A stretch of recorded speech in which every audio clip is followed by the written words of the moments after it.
live from Los Angeles. LeBron being my teammate, it's not looking good. It's not looking good.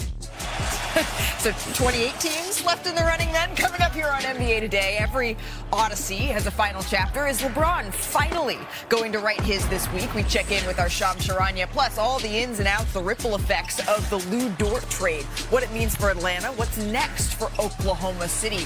And the Golden State Warriors, they win the Summer League title. Our takeaways from Vegas, some Summer League superlatives. NBA Today starts right now.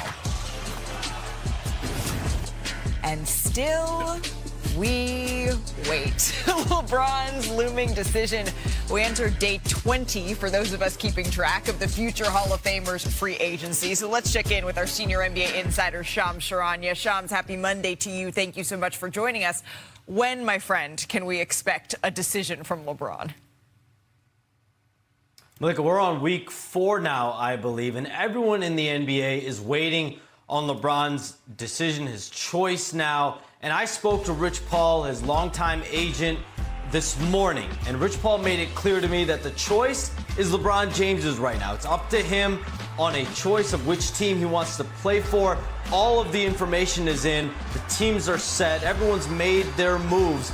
There is no decision, no choice yet. There's no timetable on a choice as of yet. But we know the teams: Cleveland, Miami, Philadelphia, Golden State, Minnesota, all are waiting on this. This has a domino effect around the league with other free agents as well. My understanding, though, over the last couple of weeks is that the focus has been primarily, though, on the Eastern Conference teams being Cleveland, Miami, and Philadelphia. And we all continue to wait. Yes, we do. And we know that the last 8 years that LeBron James was in the Eastern Conference, he made it to the NBA Finals each one of those 8 years. But for now, Shams, you and me, our vacations will also have to wait until LeBron James makes this decision. We'll continue to check in with you as this unfolds. But bringing it back inside our Los Angeles studios, Kendrick Perkins beaming in from Houston, Dave McMenamin, Anscapes, Mark Spears, Shanae Agumake. Dave, you were at FanFest last week. You were with LeBron James. You had a chance to speak to him a little bit. What did we learn? What do we know? What we did learn is that the end is not near. You mentioned the Odyssey in the opening. Of the decision or no, the end of no his spoilers, career. please. I haven't watched yet. Oh, yeah. Sinead said no spoilers for the Odyssey. It's a minor spoiler. It just keeps going and going. Go ahead. I'll take it. And he made it clear that the swan song is not upon us. Okay. If he plays next year, that's not the farewell tour. He compared himself to Bruce Springsteen and the Rolling Stones as artists who still tour 50, 60 years since they first hit the charts with their records. And so that's one thing we learned in terms of what team he's going to play for. He continued to keep it close to the vest. He had some fun with it. You know, he said, trust the process. The crowd went nuts on Friday. On Thursday, he said, I hear Warriors, I hear Philly, I hear Miami from people yelling it out from the crowd. He's not let anything. What he did do was echo what he said after Game 4 in the OKC series. It's like, I want to be in a competitive environment where I wake up every day and I want to pour myself into the work, and we're all working towards a common goal. And that remains the same thing. Right, and that's where you get maybe the Eastern Conference conversation when you talk about being competitive, giving yourself the best chance to win. Perk, we saw you out there at FanFest too. Did you get a chance to talk to LeBron? No, I did not. Matter of fact, I haven't spoke to LeBron in about a year and a half since he unfollowed me on social media. But look, listen, I don't know where he's going. I've been getting stopped. I was stopped in the airport. I was stopped at the Fan Fest, and everybody's like, oh, Perk, I know you know. And I was like, no, I don't. But it got me to thinking, right? Since everyone is sitting up here making their pitch, how about I make a pitch for us at NBA Today and ESPN? Hey, bro, you don't really need to play anymore.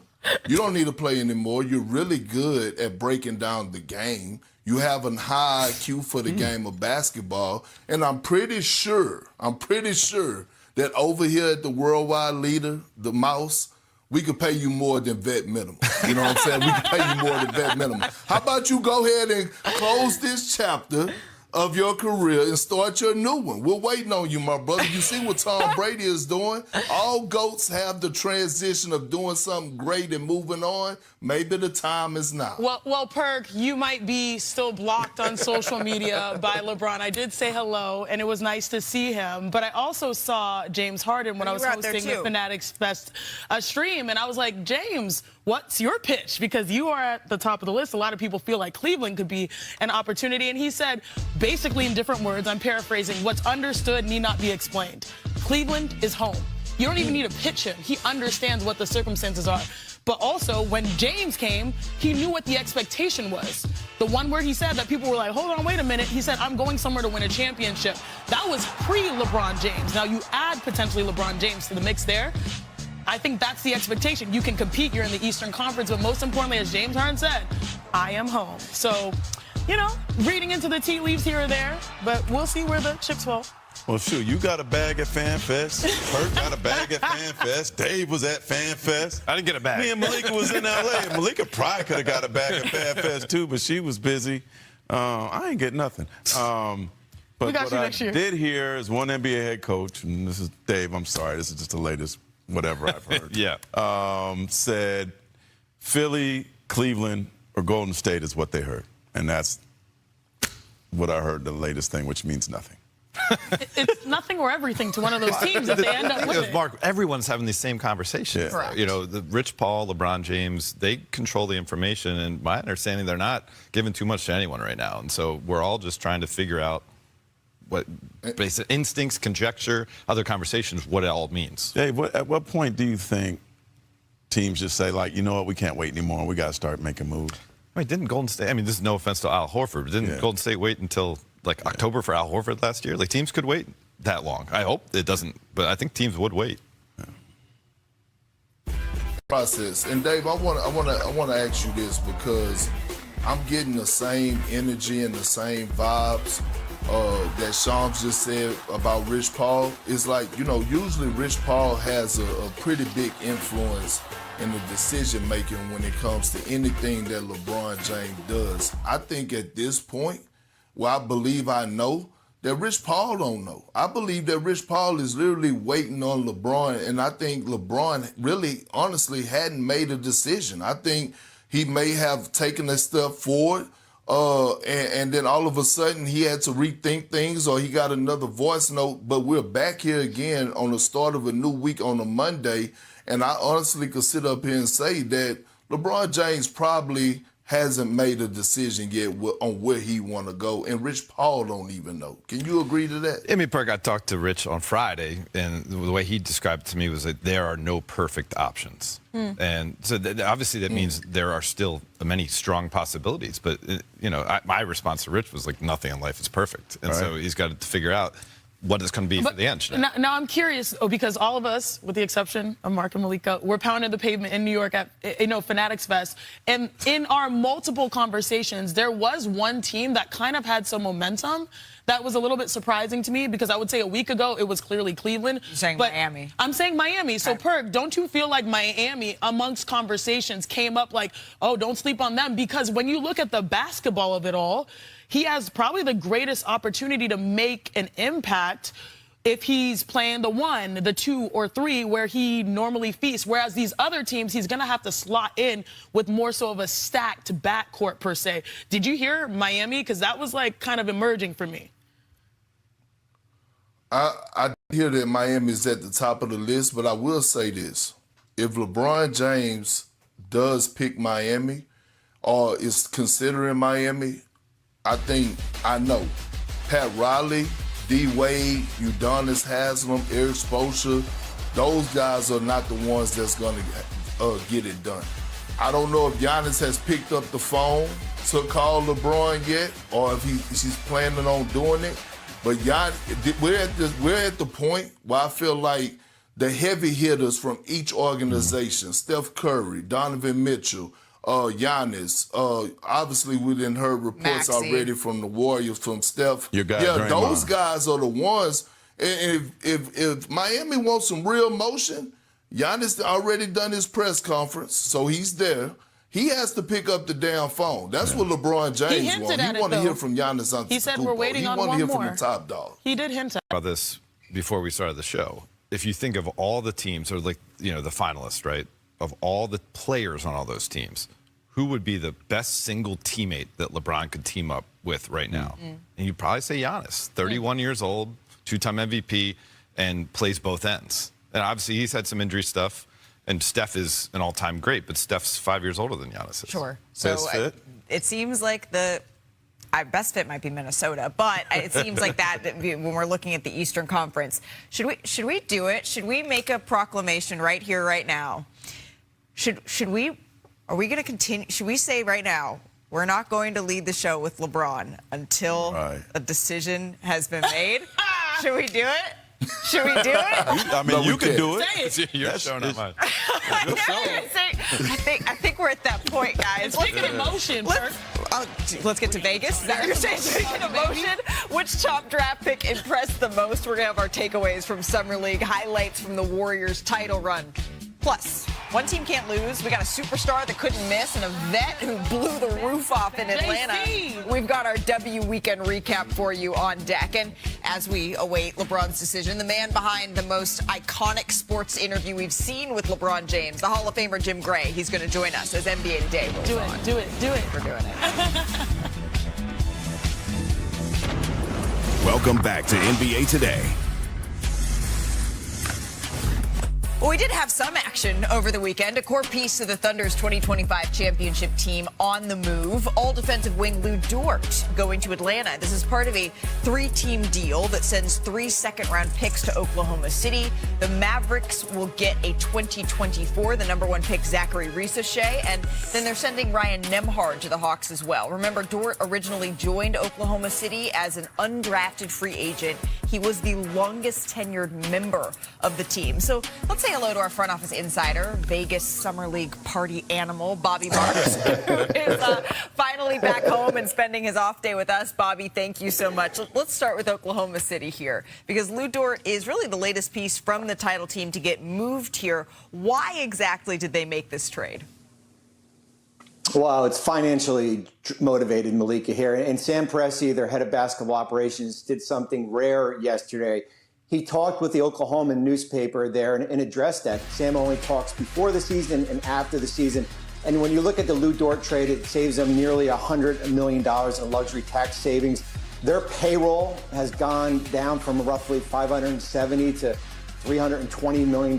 So it's over $300 million in savings here. And I think the big thing that Sam expressed is now it gives them the financial resources to go out and extend Cason Wallace this offseason, extend A.J. Mitchell next offseason here. And the most important, their core 3 players haven't been touched in this, with Shea, Jalen Williams, and Chet Holmgren still on this roster. So, yes, you lose a starter, but I think in the long run, it could probably benefit Oklahoma City just based on how they're allocating their finances. So the crux of this was an apron move for Oklahoma City. But let's just zoom out here with everybody and evaluate the scope of this 3-team trade, Perk. Who do you think got the best return when you're looking at this deal? To be honest with you, I think it's Oklahoma. I mean, because when you think about, them moving on from Lu Dort, and shout out to Sam Presti, because he not only is he making moves, but he's trading these guys away to some good destinations. So shout out to him for doing right by his guys. But when you think about Cason Wallace and you think about A.J. Mitchell, those guys are going to fit right in alongside the big 3 of OKC, and they're going to take on a bigger role. It's just a difference when you walk into an arena or to a facility or even the start of the season, knowing that you're going to have a bigger role. Because we know that the Oklahoma City Thunder, over the course of the last 2 seasons, this young squad has been asked to sacrifice. Asked to sacrifice playing time, asked to sacrifice their game and their role. And so when you think about these 2 guys and what they're going to be able to do and more opportunities they're going to have without looking over their shoulder, it's going to help the Oklahoma City Thunder tremendously. Perk, I feel like we might be sleeping on the fact that this move right here might have solidified the Atlanta Hawks as the best defensive team in the Eastern Conference. Because, again, you're going to have to defend with the influx of stars hitting the conference. And even after All-Star break, this squad had the second best defense behind the Oklahoma City Thunder in the entire NBA. And so, obviously, this is what the Thunder's possible starting 5 looks like.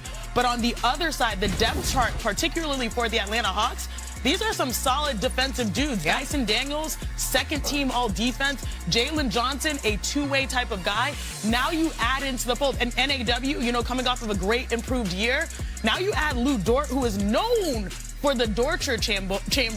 This is a squad that now has a full wholesale 180, 360. You leave Trae Young, where everyone knew what the biggest issue was there. They immediately took a step forward. And then Lu Dort, 2024-2025 first team all defensive and fourth in EPOY. So you look at the Hawks, this could be the best defensive team in the Eastern Conference and at the top, rivaling the Thunder in the entire NBA. And so they give up Zachary Reese-Shea, who they used a #1 pick to draft. And through no fault of Reese-Shea's own, it wasn't the strongest draft class there, but he has had some question marks about what his NBA career could look like here. And Mark, I know that you spoke to Dallas about the way that they are viewing this. No, Dallas is super excited, and I heard Zachary has already told him that he's super excited as well.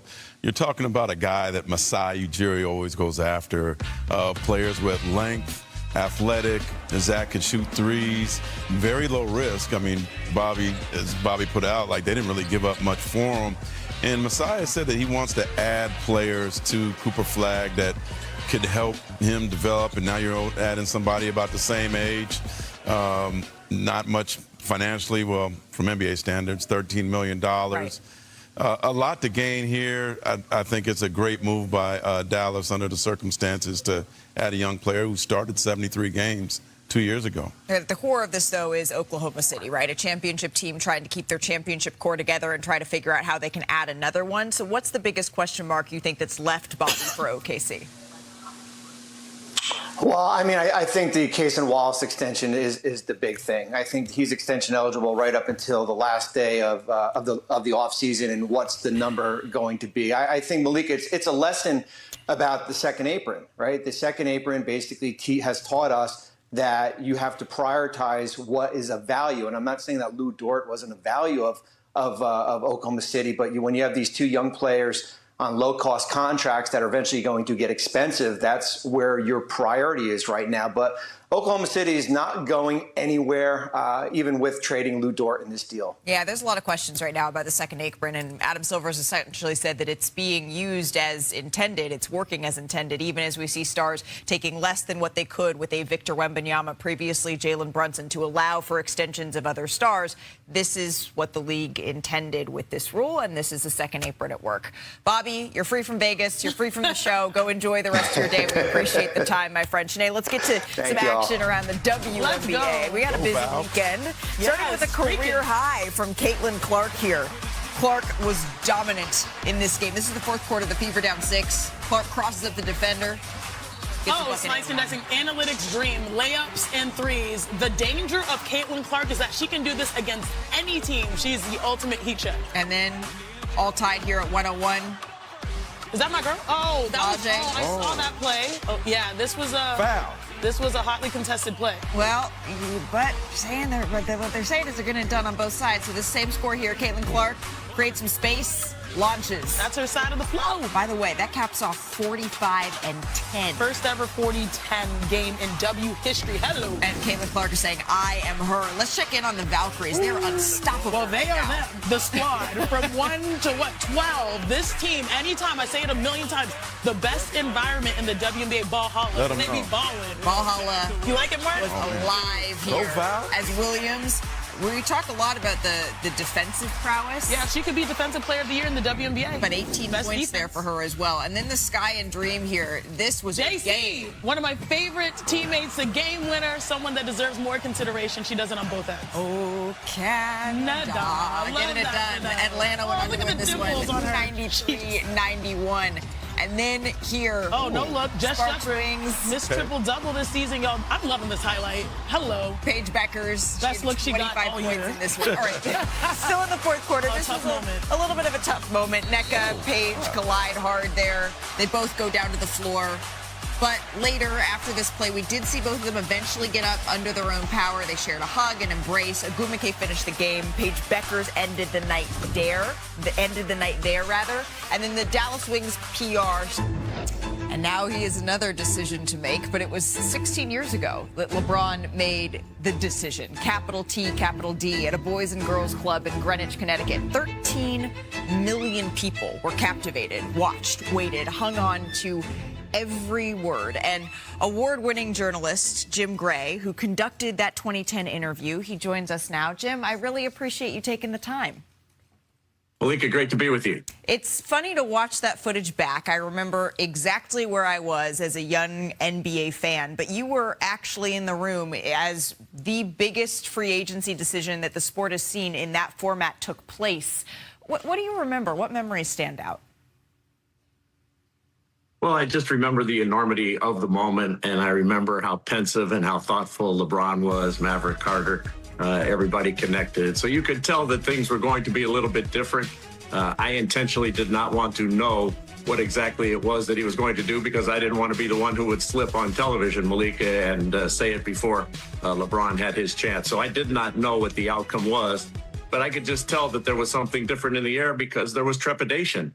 I wouldn't say he was nervous, but you could just tell that this is something that had weighed on him. Yeah, and something that mattered a great deal to him. And obviously the decision has been revisited, criticized, critiqued, looked at for exactly what it was. But ultimately it was a young man wanting to make a choice and do it the best way that he possibly could. And so here we are again with a older LeBron James who is once again holding the league's attention, captive audience waiting for another decision to be made. Knowing what you did then and seeing what you do now, do you have any idea how maybe he would do it or something that he would take from that or things that he would leave behind with that decision? Well, it was a monumental decision, and it changed the paradigm. It changed the entire course exactly of just how players went about it. It was the Curt Flood moment for basketball because it was player empowerment. And if you recall at the time, David Stern was very aggravated, the commissioner of the NBA at that time, who was one of the greatest commissioners in history because he didn't want to see him and the owners and everybody lose control of the process. And LeBron took that control. And he changed it for everybody. And he became somewhat of a villain, which was very, very unfair. Why are you vilifying somebody for wanting to play someplace else? And so he did it on his own way, and he made it better for all of these guys. All of these guys owe a tremendous debt of gratitude to LeBron for what he was able to do. Yeah, he changed the way that we talk about player empowerment in a lot of ways. And I think it also changed the consideration that athletes have in the ways that they want to announce these decisions. We saw Kevin Durant famously, in his own words, say, "This is what my next chapter is going to be." A lot of that links back to the decision in the way that we saw that announced. Do you have any idea or any guess of where he might go this time around? Well, it would just be a guess. Same here. And LeBron has been terrific in all my dealings with him. Same with Rich Paul, Maverick Carter, Randy Mims. Everybody's been terrific, but I haven't asked, just like the last time I haven't asked. We've kidded around a little bit, but no, I really don't. I think, you and Brian Windhorst and Dave McMenamin and all the people at ESPN are on top of this by a moment-to-moment basis. And I'm sure you guys will be the first Shams when it does become available to report it. But my guess would just be, I think it's down to Cleveland and Miami. And I know he loves golf, and you can play golf all year in Miami, and it's pretty tough. It's pretty tough in Philadelphia and Cleveland to do that. So, again, this is just a guess. I don't have a crystal ball, and I don't have tremendous insight on it other than I'm just reading the tea leaves. And those tea leaves seem to be pointing that he has now become, I don't want to say addicted to golf, but kind of fallen in love. So, but that's pretty far away from Los Angeles. And I know that Dave has reported, how important his family and his daughter is. And I believe all of that to be 100% true. So, maybe Golden State shouldn't be counted out yet because you can play golf all year round. And plus it's whatever it is, 60 to 90 minutes away at most on a private jet. Well, as we get ready for whatever the next decision is, however that decision comes, I am curious. You didn't want to know where he was going to go because you didn't want to accidentally hint towards or say something. So then what do you prepare? Do you prepare for a feeling? Do you prepare for just a moment that you know is going to be huge? How do you then get ready for something like that you know is going to shift the way that the power balance of the NBA is?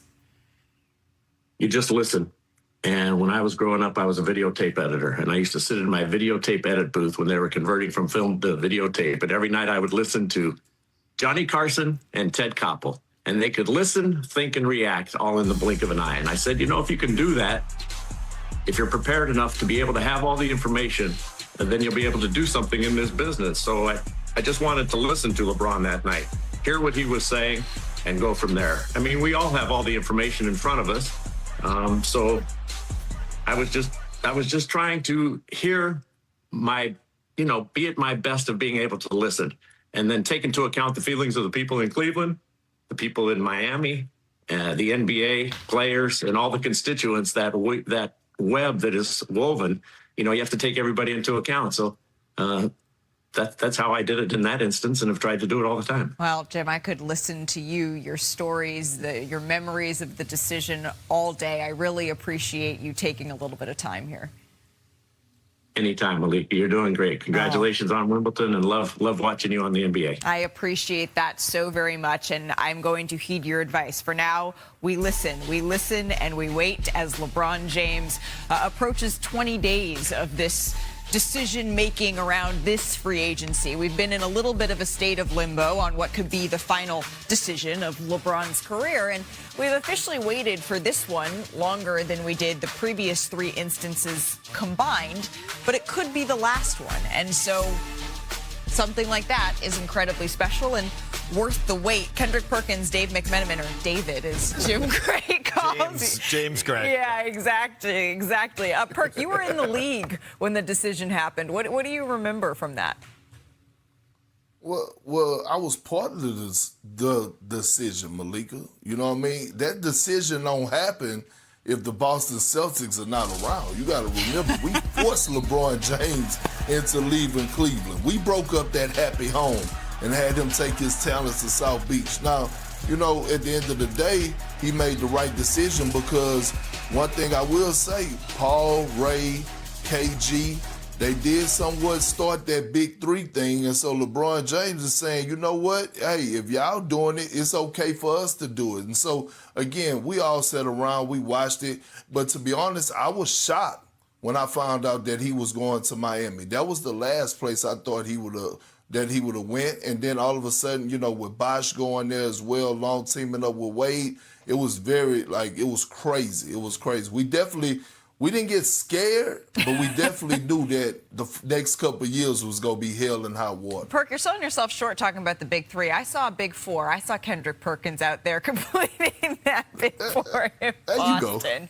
Dave, Jim Gray was the reporter covering the decision in 2010, and you are the reporter, or one of many, covering this in 2026. What can you tell us about what do you think is eventually to come here? Because Jim just said it. We have all of the information. Now what we and you are tasked with doing is listening. Yeah, first of all, I appreciate Jim and his friendship and his mentorship as I've gotten to know him over the years. I just think back to 2010, and there was so much criticism and ridicule that came LeBron's way and his camp's way after that decision. And now we fast forward a decade and a half, and quite frankly, him and his partners are looked at as the blueprint around the league. There's envy among other players, the way LeBron was able to pick these guys and give them a chance to grow along with him. I mean, Randy Mims told me last year that he remembers someone saying, and he still remembers this cutting line that he read in some local column or something like that. An athlete hiring his friends to run his career is like someone hiring a mechanic to do electrical work in your house. That was the type of misunderstanding and just, quite frankly, hate they were getting. Now, no matter what happens with this decision, I think LeBron is being celebrated through this. I think this has been a big reminder of LeBron's place in the sport and his power in the sport. Right. And so I think that's the big change no matter what happens. Obviously, just like Jim said and like you paid attention to, we're going to listen and we're going to react. And, I think when we find out what team he goes to, that's, of course, interesting. I want to find out the why and the how behind it. Yeah, and I think that's one of the reasons why, when, as much as I joke about should we continue to lead the show this way, and it's July 20th and it's been this many days, for someone who has been a staple and has defined the league for as long as LeBron James has, he has earned the right to take the amount of time that he wants to, announce it the way that he chooses to, and then all of us, as much as we say, okay, when's this going to happen, we will sit and we will wait, maybe a little bit impatiently, but only because that's the fan in all of us. That's the reason you get into sports reporting or any of these things. You want to see where the best, when, and how they make these decisions, and that's what we will continue to do with LeBron.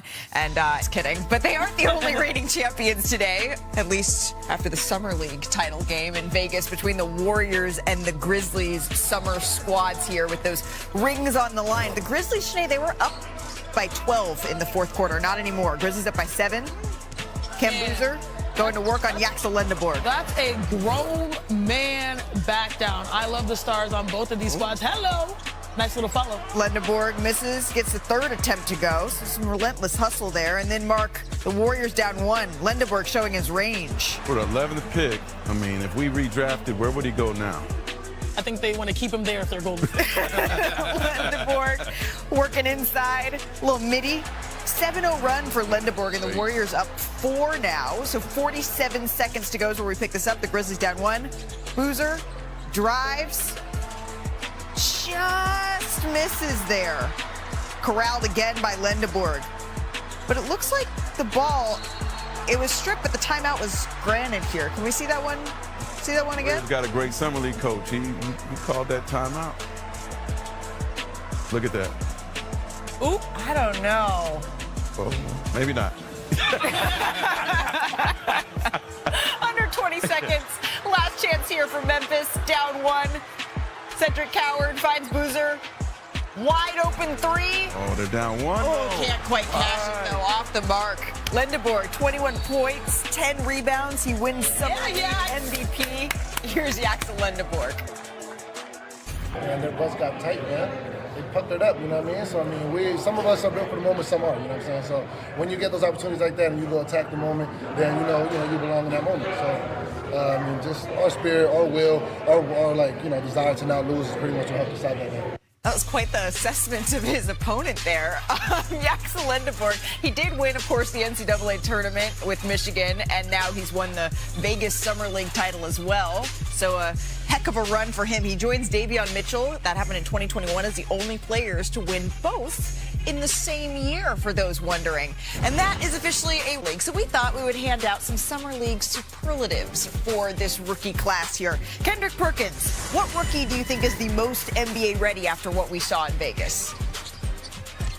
Oh, I got to go with Darren Peterson. I mean, for us, what he did, showing that he loved the game of basketball after all the narratives about him at Kansas, and him going out there and putting on the show offensively, but challenging himself defensively. Then I heard his one of his post-game interviews, and he talked about, being able to play on the ball and off the ball, and the combination of him and George and coming into the season. That showed growth, and he wants to play. How about the player with most of the upside here, Chet? Oh, give me Caleb Wilson, because there's only one player in 10 summer leagues that has had 7 threes and 3 blocks in one game. It's Caleb Wilson. But most importantly, people are like, how's he going to do? Transition, all those types of things. 42% from 3. And if we're going to talk about pregame or postgame conversations, he talked a lot saying that, hey, I'm going to be the best to wear the uniform. But I think he's just trying to shoot for the moon and land amongst the stars. And he looked like a star in Vegas. Well done. How about Mr. Spears? Who do you think was the most impressive overall? AJ. That's old school. Hip hoppers know what I'm talking about. AJ the Dancer. No one had more pressure on him than him. You're talking about a guy who walks in, and the number 2 and 3 pick had already played in Salt Lake and played well, but he was the best show in Vegas on that night. Showed a lot of force. Wasn't stressed by the pressure. Come on, you gotta do it one more time. AJ. Not better by the 3rd time. Dave, we're covering the games. Who do you think will be the most seamless transition into the big I got to do this for Mark here. Yaxel Lendeborg. I mean, obviously, not just seamless transition from winning a championship with the Wolverines to winning a championship with the Warriors, but the way he fits on the court, his confidence, He's his lights joy. out, clearly. Yeah, lights out, right? He has the right size. And, we saw in that highlight, he was missing the shot, getting his own rebound. I asked him about it when I did sidelines for his game. He's like, I'm the only one to know where the ball's going, so it's easy for me to, almost miss intentionally. He's big enough enough to get it and have the touch to finish. Angel Reese. So those are things that we have been impressed by. Why don't we take some looks at some plays across the board? A little top of the top, the 2026 Summer League Let's go. edition. Starting with top slams. Lakers in transition. Hey, don't. Oh, He didn't my jump. God. And a Glad he dude. didn't jump. Hero rhymes with hero, and certainly that's snapped on this dunk. I need a hero. Cody Williams That might be my range right there. Brothers throwing it proud. down on Brothers Ace proud. and Okay. Hold me Need to see back. more of that next season. I didn't realize this was going to be the singing segment. You got to get in there. Oh, Oh, snap. man. That's a heck of a Number 50. And he grabbed him down. slapped Yeah, him. he had Throw a him game down, winner, too. a sudden death game winner in that game too. Richard Jefferson would say, you want to see a dead body? Yeah. Top showstoppers, quite literally. Hey, get that out. That's Game over. Game disrespectful. saving Let's go to the block table. there Oh, they don't gamble. against the Pacers. And then the number 6 pick in the draft, Okay. Michael Brown Jr. Man, he had himself a time, too. Sick. Great run for Mike. Sleep on this kid. He's gonna be great. Right on time, on target. Got hops too. Bulls guard Jalen Sellers. Oh, bye-bye. Oh, Bye-bye. take a seat. And then lastly, let's visit the lottery picks here. Okay. With the first pick, Oh! You're Hey, there we go. Hey, Jay. we're clearly in summer form as well. Number 2, Derek Peterson. Oh! Poster on Bobby Miller there. I like how that dude put his hands down, like trying to get out of it. No. Nope. And then, of course, Janae, we had to end on Kim Yes, Richardson. the play. The thrunk. Yeah, the thrunk. This, he's making me a fan. I mean, Bulls fans got Making you excited. one. Derek